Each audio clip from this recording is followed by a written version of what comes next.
우리 찬송가 311장 같이 부르십시다. 311장입니다.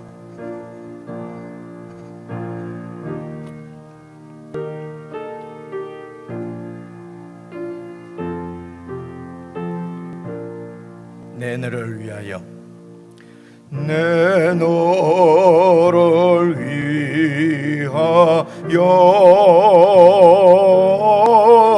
몸 버려 피 흘려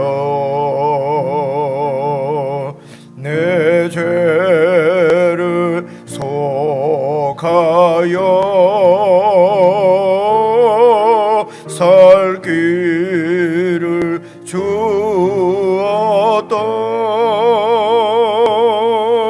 늘 위해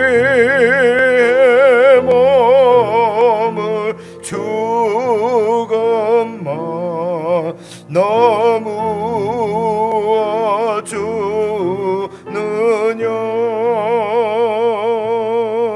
늘 위해 몸을 주건만 너무 주느냐.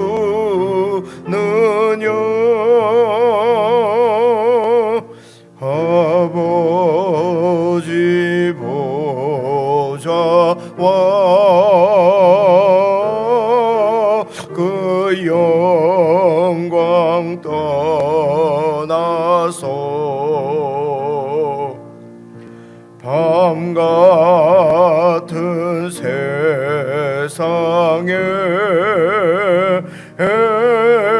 만 백성 구하려 내 몸을 희생했건만 너무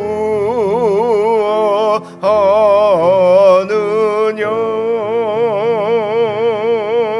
내 몸을 희생했건만 너무 아느냐. 죄 중에 빠져서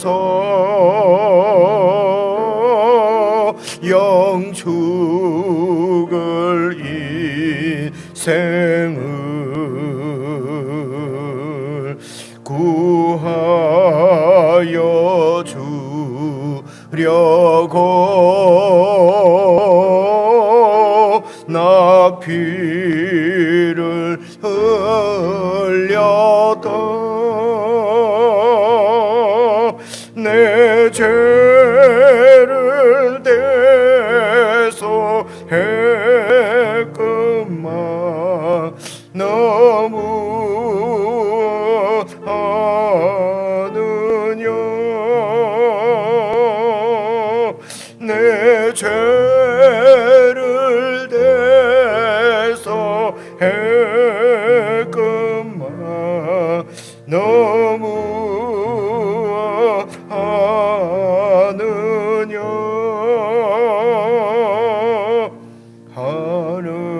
한없는 용서와 참 사랑 가지고 세상에 내려와 값없이 주었다. 이것이 귀중하건만 너무 주느냐.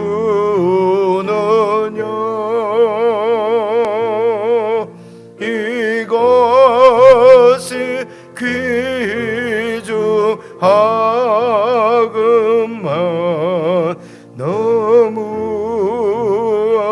주느냐.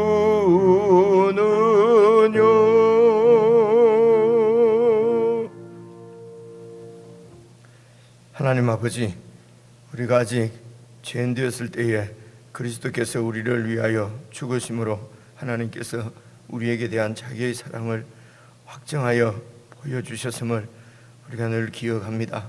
하나님 아버지, 십자가에 달리신 예수님께서 자신의 전부를 드려 우리를 사랑하시고 구원하신 것을 보고 믿는 저희들에게 우리도 예수님을 우리의 전부로 받을 수 있도록, 그리고 믿고 신뢰하고 따를 수 있도록 성령 하나님, 오늘도 교회 가운데 역사해 주시고 사랑하는 주의 백성들 가운데 믿음의 확신을 더하여 주시기를 간절히 기도합니다. 이미 우리를 사랑하신 하나님의 사랑이 그리스도의 십자가에 분명히 나타났고 기록하여 말씀으로 저희들에게 이 성경을 주셨으며 깨달을 수 있도록 성령 하나님이 저희 가운데 오셔서 함께 하시고 인도하시는 이 놀라운 하나님의 통치를 저희들에게 이미 보여주시고 우리 가운데 그 통치를 벌써 시작하셨으므로 그 나라에 초대받은 하나님의 백성으로 늘 감사와 감격 가운데 주의 통치 가운데 살아갈 수 있도록 모든 성도들을 붙들어 인도해 주시옵소서. 아버지 하나님, 말씀이 우리를 인도하시는 줄 믿고 말씀 앞에 늘 겸손하게 겸허하게 무릎을 꿇을 수 있도록 우리의 심령을 붙들어 인도해 주시기를 원하옵고, 오늘도 교회 가운데 주시는 말씀이 교회를 인도하시고 빛 가운데로 진리 가운데로 인도하셔서 하나님의 백성들이 어두운 가운데 거하지 않고 참으로 늘 빛 가운데 진리 가운데 살아갈 수 있는 축복을 다하여 주시옵소서. 우리 주 예수님 이름으로 기도드리옵나이다. 아멘. 우리 함께 읽을 하나님 말씀은 누가복음 17장 11절부터 19절까지입니다. 17장 11절부터 19절 124페이지입니다. 오늘 본문은 근래에 아주 보기 드물게 짧은 본문이래요. 11절부터 우리 한 말씀씩 나누어서 읽겠습니다. 예수께서 예루살렘으로 가실 때에 사마리아와 갈릴리 사이로 지나가시다가 한 마을에 들어가시니 나병 환자 10명이 예수를 만나 멀리 서서 소리를 높여 이르되 예수 선생님이여 우리를 불쌍히 여기소서 하거늘 보시고 이르시되 가서 제사장들에게 너희 몸을 보이라 하셨더니 그들이 가다가 깨끗함을 받은지라. 그 중에 한 사람이 자기가 나은 것을 보고 큰 소리로 하나님께 영광을 돌리며 돌아와 예수의 발 아래에 엎드려 감사하니 그는 사마리아 사람이라. 예수께서 대답하여 이르시되 10사람이 다 깨끗함을 받지 아니하였느냐? 그 9은 어디 있느냐? 이 이방인 외에는 하나님께 영광을 돌리러 돌아온 자가 없느냐 하시고 그에게 이르시되 일어나 가라. 함께 읽겠습니다. 내 믿음이 너를 구원하였느니라 하시더라. 아멘. 오늘 말씀도 읽어보면은 이렇게 은혜를 입었으면은 감사하고 살아라, 이렇게 우리가 간단히 교훈을 받을 수가 있습니다. 그런데 이 말씀도 우리가 계속 이 누가복음 11절부터 19절까지가 그냥 뚝 떨어져 있는 말씀이 아니기 때문에 앞에서 계속 말씀하시는 이렇게 흐름을 따라서 읽으면은 더 좀 본문의 의미가 이렇게 확 드러날 거라고 믿습니다. 어제 저희들이 말씀을 살펴본 대로 어제 말씀도 계속 이 땅에 임하신 예수님 안에서 임한 하나님의 나라를 지금 제자들에게 계속 이렇게 가르치고 계시는 거거든요.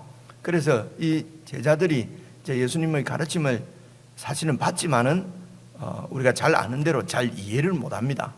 이해를 못하고 있다가 이제 우리가 그냥 피상적으로 이렇게 들어 알기로는 이제 성령님이 오순절날 성령께서 임하시고 그래서 성령을 받으면은 성령이 우리 가운데 충만하면은 그러면은 이제 이 말씀을 잘 깨닫게 되고 또 이런 사도의 삶, 순교자의 삶을 살 수 있다. 이제 우리가 이렇게 정리를 하고 이렇게 피상적으로 알고 있는 경우도 많습니다. 말씀이 오늘 짧으니까 이런 말씀을 드리는데요.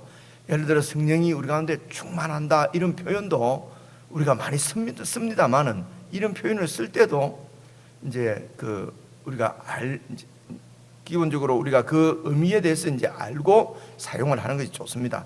잘못하면은 성령님이 우리 가운데 조금 있을 때는 이렇게 이제 은혜가 들림하고, 그래서 성령이 우리 가운데 어떤 이렇게 양쪽으로 뭐가 이렇게 채워져서 그렇게 해서 성령이 꽉 차면은 능력도 행하고 막 이제 이렇게 이해를 하기가 쉽거든요. 그래서 성령이요 충만히 임하여 주옵소서, 충만히 임하여 주소서, 뭐 이렇게 이제 우리가 표현을 하게도 되는데, 이런 표현을 할 때도 성령님은 무슨 우리 가운데 이런 뭐 역사하는 무슨 어떤 영적인 힘이거나 뭐 무슨 이런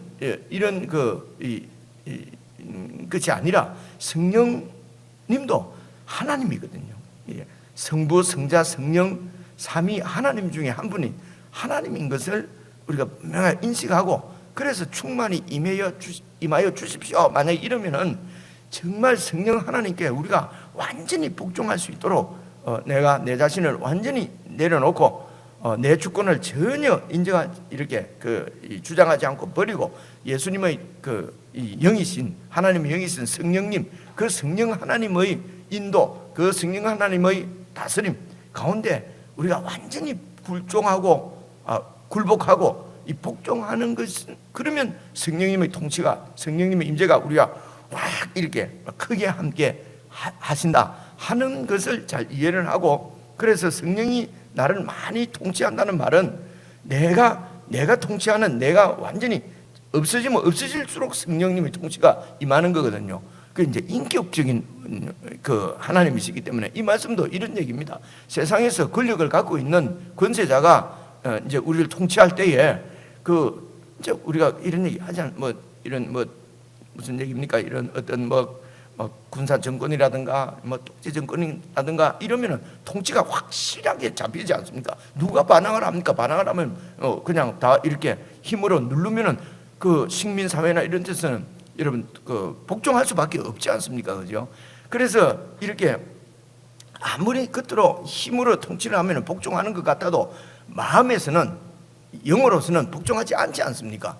일본이 우리나라를 침략해서 복종한다든가, 그 당시 로마 사회가 지금 그런 식민 사회를 이렇게 통치할 때에 여러분 그 힘으로 누르면은 다 복종, 평화, 그래서 로마가 평화를 준다 그랬거든요. 그렇게 무력으로 세상을 점령하니까 다 평화롭지요. 다 그 힘에 아무도 이렇게 이제 반항을 하지 않으면은, 그러면 이 겉으로 보기에는 어떤 좋은 통치가 임한 것 같지 않습니까? 이것을 하나님께서는 더 잘 아시는 것이죠.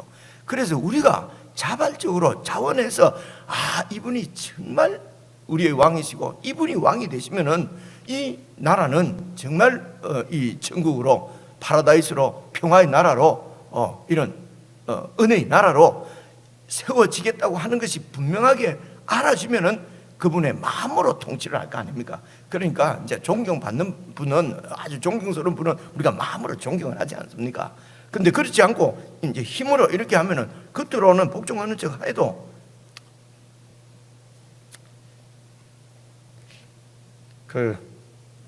제 처가 말입니다. 설교할 때 제발 잔소리 좀 안 했으면 좋겠다, 이 얘기를 또 들어놓으니까 제가 조금 걸리거든요. 근데 제가 이 하나님 나라에 대해서 우리가 인식을 분명하게 하면은 이 성경을 좀 읽기가 쉽습니다. 그리고 적용하기도 쉽고요. 그래서 제가 아는 만큼 자꾸 설명을 드리려고 하다 보니까 조금 잔소리처럼 길어질 수도 있겠습니다. 그런데 이제 이게 잊히지 않습니까? 왜 그러면 성령님께서 우리 가운데 거하시면 우리를 확 사로잡아 가지고 그냥 굴족시키면 될 텐데 왜 안 하실까? 이런 우리가 의문을 갖고 있지 않습니까? 그래서 말씀을 드리는 것이죠. 확 우리를 막 벌을 주고 막 힘으로 이렇게 굴복을 시키면은 마음으로 순종을 하지 않는다는 것입니다. 그죠? 그러면 하나님 나라가 아니거든요. 그러면은 좋은 절대 왕이 아니잖아요. 그러니까 그분은 우리를 계속 설득시키십니다. 설득시키시고 깨닫게 하시고 보게 하시고, 보게 하시는 건 뭐 눈을 열어서 짱 보게 하는 게 아니고 깨닫게 한다는 다른 말이 보게 하십니다. 그래서 우리를 설득하시는 그 하나님이 바로 이 성령 하나님으로 이해를 하시는 게 좋습니다. 그래서 충만에 임해 달라는 말은 내가 완전히 설득당해서 그냥 주님을 나의 왕으로, 하나님을, 이 삼위 하나님을 나의 왕으로 완전히 그렇게 믿고 신뢰하고 따르게 해주십시오, 이런 말씀이란 말입니다. 이런 관계가 어제 말씀드린 노예와 주인과 노예의 관계라는 것입니다. 이제 근데 하나님이 우리의 주인이고 나는 노예다 이러면 또 그건 또 아닌 것 같잖아요. 아들이라고 하는데. 그래서 예화란 말입니다. 여러 가지로 하나님 나라를 여러 그림을 가지고 지금 설명을 하는 거지요.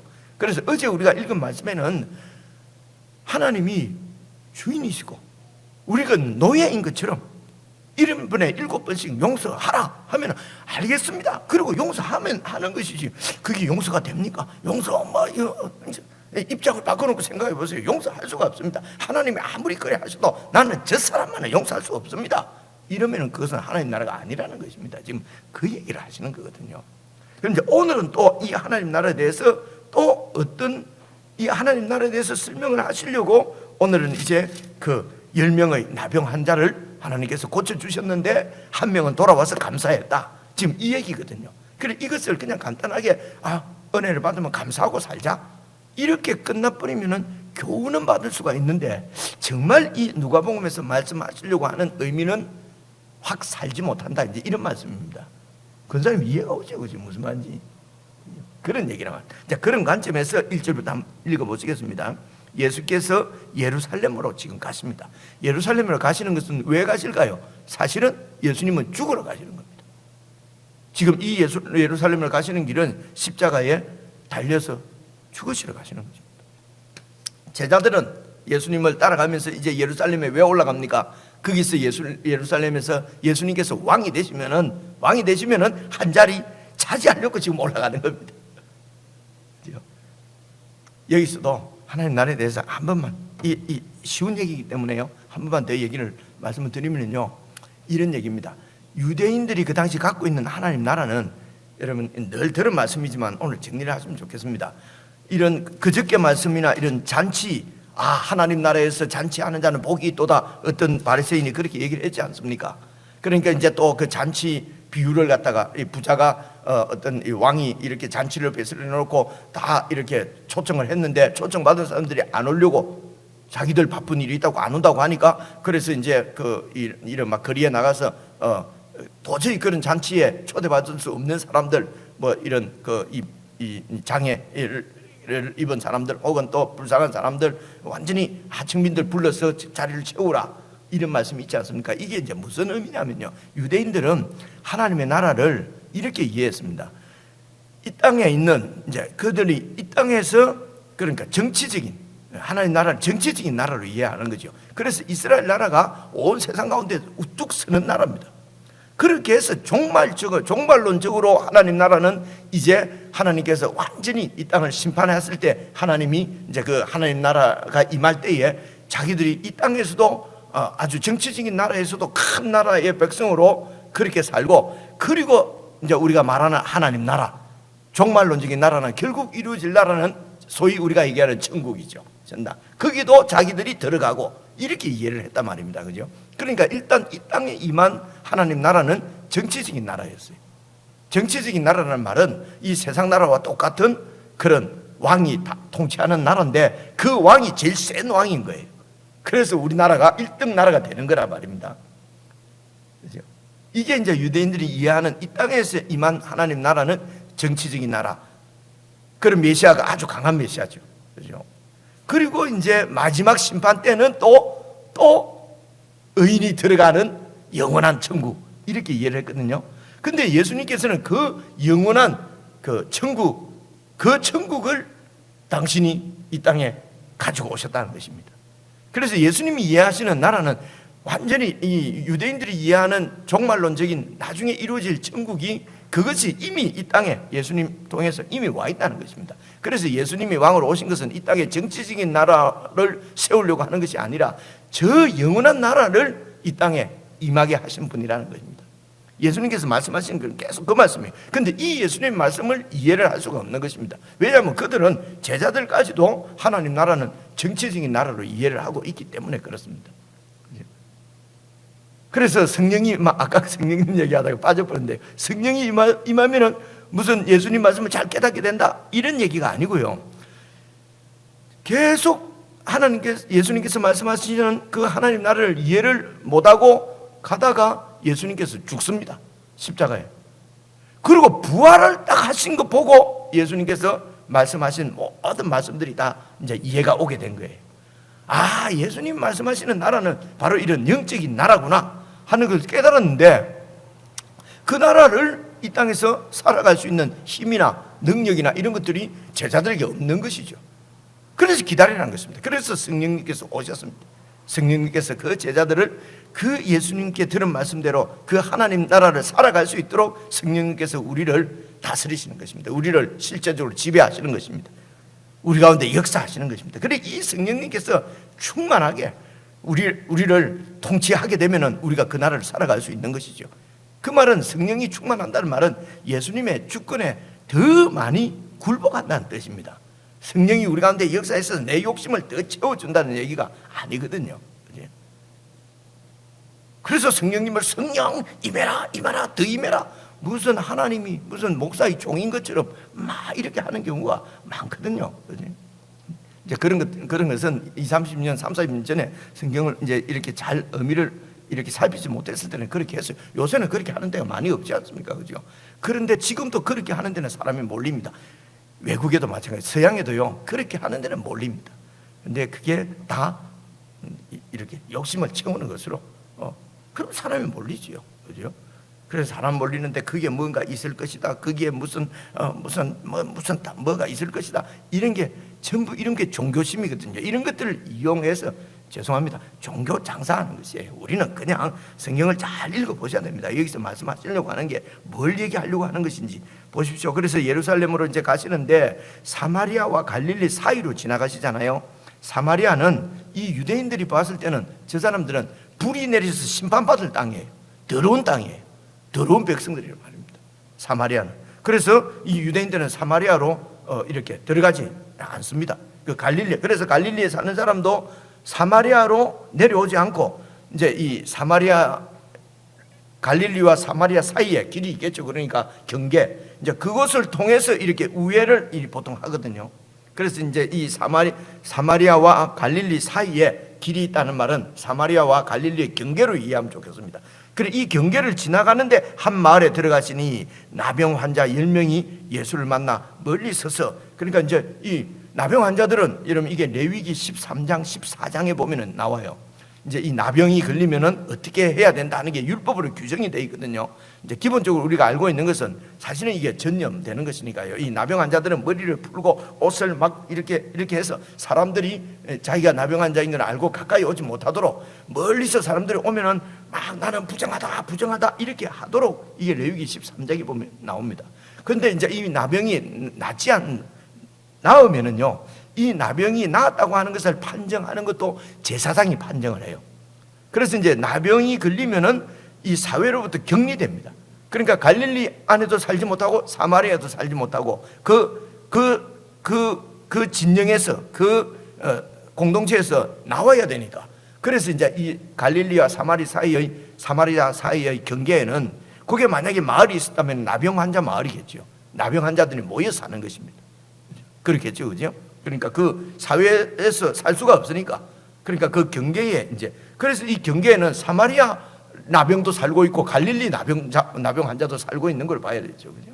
그래서 이제 나병이 낫게 되면은 이것을 판정해 주는 사람은 또 제사장에게 가서 판정을 받고, 그래서 거기 또 정결 예식을 행하고, 그리고 사회로 복귀하도록, 이게 레위기 14장에 나와요, 이 말씀은요. 그래서 이제 이 나병 환자 10명이 예수를 만나 멀리 서서 소리를 지르는 거거든요. 멀리 서서. 그거는 이제 이게 율법을, 그러니까 이 사람들은 이제 율법을 들었고 율법대로 사는 거지요. 가까이 오지 못하고 멀리 서서 뭐라고 그럽니까? 예수 선생님이여 우리를 불쌍히 여기소서. 이제 이런 말씀을 쓰려 하면은 아직도 예수님을 뭐 선생으로 알고 있다, 주로 알지 못한다, 이제 이런 표현들을 많이 합니다.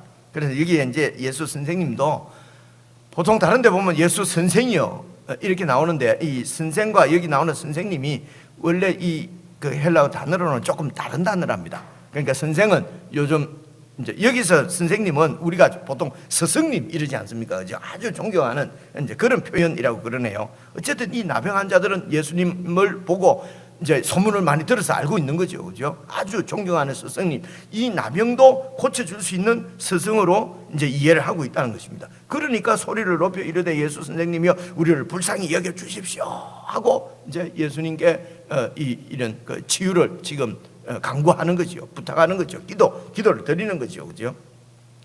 그것은 이제 예수님이 이런 그래서 그 당시에도 이 나병은 천형으로 이 하나님이 벌로 주신 병이라고 믿기 때문에 하나님이 아니면은 고쳐지지 않는다고 믿는 거예요. 이 나병을 고칠 수 있는 분은 하나님뿐이에요. 그래서 어쩌면 이들이 예수님이 자기들을 고칠 수 있는 것을 많은 소문을 들었지 않겠습니까? 그렇죠? 그래서 이제 예수님께 그렇게 불쌍히 여기소서 하거늘 예수님께서 십사들 보시고 이르시되 가서 제사장들에게 너희 몸을 보이라 하셨더니 그들이 가다가 깨끗함을 받았다 그랬거든요. 그러니까 가서 제사장에게 몸을 보이라는 말은 이미 나았다는 것을 전제로 하고 하는 얘기예요. 근데 뭐 손을 대서 안수하시거나 뭐 이렇게 해서 낫게 해주 뭐 그렇게 어떻게 나은 다음에 가라고 해야 되는데, 그죠? 근데 보시고 제사장에 가서 네 몸을 보여라. 그러니까 아니 낫지도 않았는데 어떻게 가느냐 이럴 수 있잖아요, 그죠? 근데 여기서 보면은 그 말씀을 듣고 이들이 제사장들에게 가는 거예요. 그러니까 소위 우리가 말하는 믿음이 좋지요, 그죠? 믿음이 좋아요. 그죠? 예수님이 나를 고칠 수 있다고 예수님께 기도도 하고, 그리고 예수님이 제사장에 가서 보여라. 그러니까 낫지도 않았는데도 그 말씀에 순종해서 가는 거예요, 그죠? 근데 가다가 깨끗해진 거예요. 이게 나은 거예요, 그죠? 와, 기적이다. 나도 이렇게 나았으면 좋겠다. 우리 누구도 나았으면 좋겠다. 나았으면 좋겠다. 정말 간절하죠, 그죠? 그런데 이게 뭐 가다가 나았어요. 그런데 이제 그 중에 한 사람이 15절 보니까 자기가 나은 것을 보고 큰 소리로 하나님께 영광을 돌리는 거예요. 내가 나았는데 와 너무 좋다. 나머지 9명을 어떻게 했겠습니까? 나았으니까 빨리 제사장에게 가가지고 점검을 이제 이 검사를 받고, 그리고 어디로 가야 되겠습니까? 집으로 가야죠. 그 반가운 가족들 만나러, 그렇죠? 사회로 복귀해야죠. 너무 바쁩니다. 근데 이 한 사람은 그 나은 것을 보고 제사장에게로 가지 않고 지금 예수님께로 온 것입니다. 그렇죠? 와서 하나님 앞에 영광을 돌리고, 예수님을 하나님으로 알고 영광을 돌리는 건지 하여튼 하나님께 영광을 돌렸습니다.